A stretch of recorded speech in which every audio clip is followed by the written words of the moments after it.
ডিমটাকে আমি ভেজে নিচ্ছি রান্নার জন্য। একটু হলুদ দিয়ে দেবো সামান্য, আর হচ্ছে সামান্য লবণ। এভাবে একটু ভেজে নেব, বাদামি কালার হলে এটাকে উঠিয়ে ফেলবো। ডিমটা আমার ভাজা হয়ে গেছে, এখন এটাকে তুলে ফেলবো।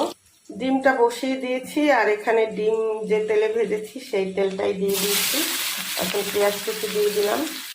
পেঁয়াজটা হালকা বাদামি কালার করে ভেজে নিয়েছি। এখন দিয়ে দিলাম এখানে রসুন বাটা, সামান্য আদা বাটা, স্বাদ মতো লবণ।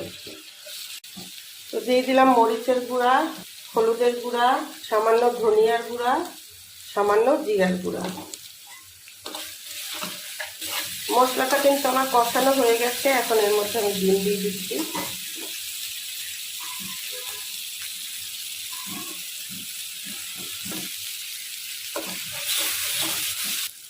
সামান্য পানি দিয়ে দিলাম।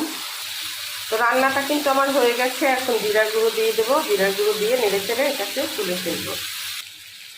ভালো লাগলে পেজটাতে লাইক দিয়ে ফেলবেন, ফলো দিয়ে রাখবেন। ইউটিউব চ্যানেল থেকে দেখলে সাবস্ক্রাইব করে ফেলবেন। তো আজকের মতো এখানেই বিদায় নিচ্ছি। সবাই অনেক অনেক ভালো থাকেন, সুস্থ থাকেন। আল্লাহ হাফেজ।